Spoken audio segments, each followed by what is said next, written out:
Do the clap. Remy. Dr. Shant, episode 5. Episode 5. We made it to episode 5. Yeah, Holy man. shit. Yeah. That's phenomenal, isn't it? Yeah. So, what are we talking about today? PAP versus PAPE, which this is interesting, and I think this was birthed by a few comments that I might have had in my Instagram section on one of my videos. Yeah. Which you went in hardcore on, which was well deserved. Much appreciated too. But a little bit of confusion on that end, and they are very closely linked, these two phenomena. So using the word interchangeably can sometimes get a little bit confusing. So I think we thought we'd come on here and describe or explain, as we see it, the differences in definitions between the two. I think that's the most important thing what you mentioned. PAP and PAPE, even though they come from the same family, they're not interchangeable terminologies. They come from two different schools of thought, and they explain two different principles within the context of those principles. Yes. Right? So the last podcast we talked about, activation and inhibition. Yeah. I think that's a good place to start. It is. Right. So let's start with the inhibition bit, right? Because the main focus today is going to be the activation and how that results in potentiation or performance enhancement, right? So when it comes to inhibition, we are never saying something is dead, something is not working, something is switched off, right? So activation doesn't mean switch something on, or inhibition doesn't mean something is switched off. Not at all, no. It's a purely a neurological phenomenon, ideally probably conceptualized best by Lord Sherrington over 120 years ago, right? When it comes to inhibition, what it refers to is neurological control. So we have our interneurons that can either excite a motor unit or they can suppress the excitation. And that is so important, right? Excitation and inhibition, they're equally important, right? For an example, in your sport, powerlifting, if you were to squat, on the way down, certain muscles will have to contract, such as your hip flexors, your hamstrings, and other muscles, they don't need to be switched off. They just need to be inhibited enough so they can lengthen to allow you to get into that position. Absolutely. It's not as simple as on and off, otherwise you'd be falling flat on the floor. Correct. Right? And the argument that we hear a lot is, if you can stand up, that means your glute hasn't gone to sleep. Yeah. Well, that's not what the terminology says. No, it's not. Right? For an example, reciprocal inhibition, a very simple example is, if I were to do a bicep curl, my triceps will need to be inhibited enough so I can create that contraction and create flexion at that elbow joint. Yes. Right? And like I said, inhibition is just as important as excitation because that allows us to create fluid movement. Yes, and it's like this constant gradient on both Yeah. sides, this push-pull relationship. And it's exactly that when people make the argument of your glutes can't be asleep because you stand up. Well, obviously, yes, but we're taking this sliding gradient, we're now applying it to something that's multiplane. Correct. That's a joint with many, many different muscles. Neurology is so important, and how the brain actually controls and coordinates that. Correct, and that's the key word.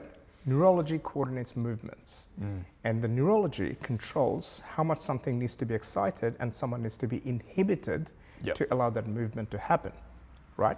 So I just wanted to clear that inhibition part out of the way so that doesn't come back again. Yeah. All right, next part is the activation. Now, activation, again, doesn't mean we're switching something on. And there are many applications and protocols for activation, right? So activation in general means we are creating an electrical twitch within a muscle or a group of muscles to excite the motor units. Yeah. That's all it is. That's what activation is, right? So again, we are increasing the neural activity within that muscle or muscle groups. It can be multi-joint, it can be uni-joint. Yep. Right. Yep. Okay. So that's what activation is. We're not switching something on, we are potentiating, or we are attempting to potentiate that muscle groups to create a contractile history to see what kind of influence that will have in further tasks. Correct, on a greater movement pattern. On a greater movement pattern, exactly. Now, when it comes to PAP and PAPE, we need to understand the history of it, right? PAP, or Post-Activation Potentiation, came first. It comes from the field of neuroscience and physiology, where they started looking at segmental breakdown of a joint, creating a contraction in a very specific direction, and see how that contractile history affects a further movement, right? So, for an example, one thing comes to my mind is lock clamp, developed by the great Dr. Andrew Locke. It's a very basic hip abduction and external rotation work from the gluteal muscle groups. And the test that we do, we look at that hip flexion control range, or hip abduction and external rotation control range, before we do the lock clamp. Once we have done the lock clamp, in some cases, it gets better in terms of the range of motion of that task. Yes, some cases it does, and some cases it might not. Correct, because that might not be the deficit that they have. So just by doing activation, it's not going to produce the result if that is not the problem. And this is some of the problem, because it's what we're speaking about is almost, it's separate from the old school thought of, okay, we'll just do a basic clam or just do a crab walk and the glutes will be activated. And what we're saying is these guys might have been slightly on the right track, but you're missing a whole lot of context. That is the whole sum of where we're getting it here. Correct. But anyway, it's just one piece of the puzzle, Yeah. right? And lock climb is not the only thing we do, or McGill Big Three is not the only thing we do. It No. may be the starting point for some, but that is not the whole process. Right thing for the right person at the right time. Exactly. So post-activation potentiation, basically what it means, if a muscle has been contracted in a specific direction to create a very specific movement pattern, that contractile history further influences a following task. Yeah. The influence doesn't necessarily mean you're going to do lock clamps and then immediately 5 minutes later you're going to have a PB in your squat. I don't think either of us has ever claimed that to happen, right? Because it comes from the field of neuroscience and physiology, which has much larger clinical application in the world that we work in. Correct. Now, following on from PAP, the field of sports science, where they started looking into activation and started measuring performance enhancement in a very specific voluntary movement task, right? So the distinction between PAP and PAPE, we're looking at PAP at a much smaller scale, which is the motor unit excitation. Performance enhancement, which is PAPE, we are looking at a much larger task. And the activation protocol for PAP and PAPE is not going to be exactly the same. No.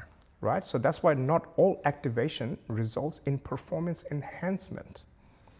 And that's where the clinical knowledge and the wisdom and the athletic coaching knowledge and wisdom comes in to applying the right protocol before you measure the performance enhancement. Yep. It's all dependent on the task. Correct. And that's really probably the biggest thing between PAP and PAPE. Yes. And PAPE is that next step where combining a greater movement pattern and we're really targeting performance, force output, macro movement. Very different from... Correct. And a lot of that research that you're going to come across with PAPE would be their counter movement jumps. Yeah. Linear force transducers measuring velocity of the bar. Yeah. Or force plate work, pushing off the block in a sprint or pushing off the block in a counter movement jump, so on and so on. 100%.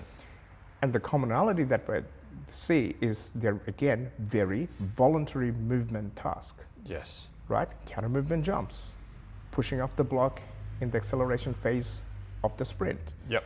Or lifting a very heavy weight and measuring velocity.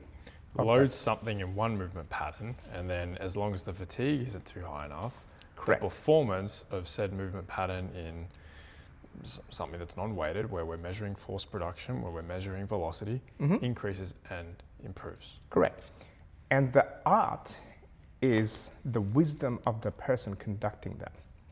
If we do a task, like I said, if the task is not related to the activation protocol or vice versa, you're not going to notice the improvement.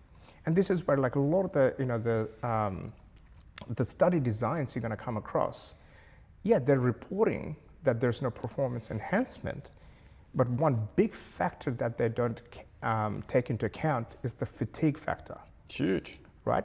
If you're going to get somebody to do a 5 RM squat and then you're going to get them to do a counter movement jump, very unlikely they're going to have a performance enhancement, because the 5 RM has probably created the fatigue that they didn't need to create that performance enhancement. So fatigue factor is a big one that I see in protocols for activation when measuring performance enhancement. 100%. However, if you get somebody to do just a 2 explosive counter movement jumps, and then you measure their velocities, let's say in a squat pattern, you'll see some significant improvement, because the 2 counter movement jumps, yes, they are right activation protocol within that hip and knee extension pattern. However, they're not exhaustive enough to create fatigue to take away from that performance enhancement. It's like a Goldilocks zone. Right? Yeah. Yeah. Right? And I've seen some researchers where they have done 5x5 squat as an activation protocol. I don't know about you, just the thought of 5x5 exhausts me. Like, I'm not going to be able to do much of a performance work right after I have done 5x5. Absolutely, and we know volume is one of the most taxing neurologically, right? Not just loading, but the amount that we're doing. Correct. So I think this is where we need to make the distinction of application.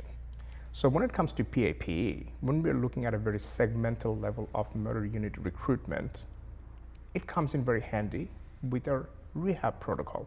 Yes. For an example, somebody who is flexion intolerant, or somebody who has anterior femoral impingement or been diagnosed with that, you get them to do the right gluteal activation, and you'll see there's an improvement within that task. It doesn't mean their performance has gotten better, or they're not going to be able to deadlift immediately better, but it has addressed the movement dysfunction or weakness within the system that has been corrected. Once we have built that competency, then we can build the capacity with pain desensitization. Yes, and performance. Right? So, in your case, I think you copped some shit from on the social media about doing banded activation and having a PB in your squat. So powerlifting is your squat. Yeah.